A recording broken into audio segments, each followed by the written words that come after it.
Je m'appelle Florian Bisbrook, je suis baryton basse. J'ai fait mes études ici à l'école normale Alfred Cortot de Paris, où j'ai rencontré Mireille Laroche, qui est la metteuse en scène de Carmen la Tzigane que nous jouons le 5 novembre au Palais des Congrès du Touquet et dans lequel j'aurai le plaisir de jouer Escamillo.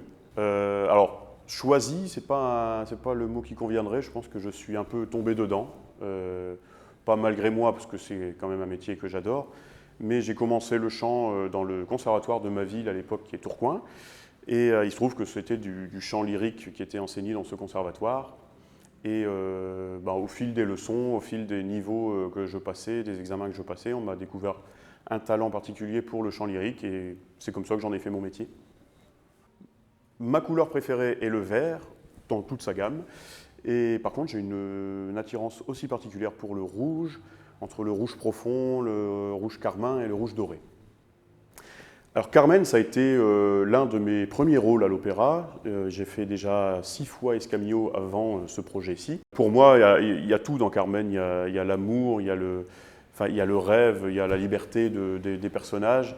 Je pense que c'est un opéra qui s'écoute très facilement. Et il y a aussi énormément d'airs très connus et les plus belles pages de l'histoire de la musique sont probablement, pour moi c'est la fleur que tu m'avais jetée et c'est l'air d'amour le plus merveilleux qu'on puisse trouver. Carmen, évidemment, parce que j'ai eu la chance de chanter Escamillo de nombreuses fois.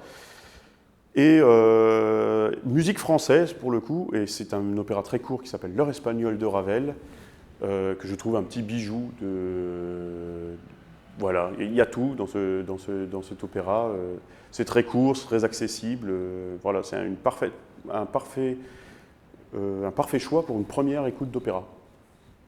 Malgré que je sois attiré énormément par mon nord natal, le nord de la France évidemment, j'ai une petite tendresse pour la région Auvergne-Rhône-Alpes, parce que c'est là où j'ai le plus travaillé et où j'ai fait le plus de projets dans ma vie d'artiste. Incontestablement, ce sera dans l'ouvrage Don Carlo de Verdi, si tant est que je devienne un baryton verdien, parce que ça, chez un baryton, on n'est pas tous capables de chanter Verdi. Le problème, c'est que j'oscille entre la tessiture de baryton basse et la tessiture de baryton. Et donc si j'étais baryton, ce serait le marquis de Posa, et si j'étais baryton basse, ce serait Philippe II. Dans les deux cas, ce serait un grand bonheur de chanter l'un de ces rôles.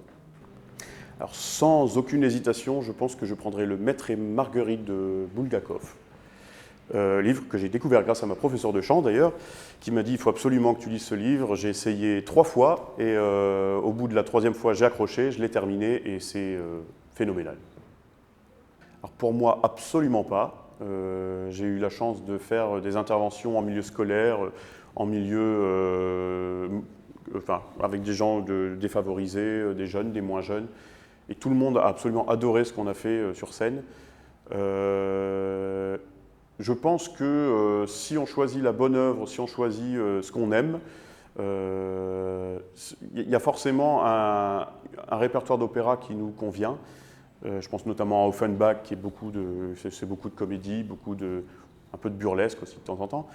Mais pour moi, l'opéra est un art complet, et c'est l'art, je pense, le plus complet qui existe, en tout cas musical. Et allez-y, pour moi, c'est pas du tout élitiste. Pour moi, c'est primordial, si vous allez la première fois à l'opéra, de choisir une œuvre qui vous convienne à vous. Ne prenez pas une histoire trop alambiquée, trop longue, avec beaucoup trop de choses dans l'histoire. Prenez une œuvre simple où les sentiments seront présents. Je pense Carmen, par exemple, c'est un opéra parfait. Des opéras, si vous allez la première fois à l'opéra, prenez un opéra peut-être français, où vous pourrez comprendre ce qui se passe, les petites subtilités du livret, tout ça. Et, ou une histoire peut-être avec de l'humour, avec quelque chose pour que vous passiez un bon moment, en tout cas.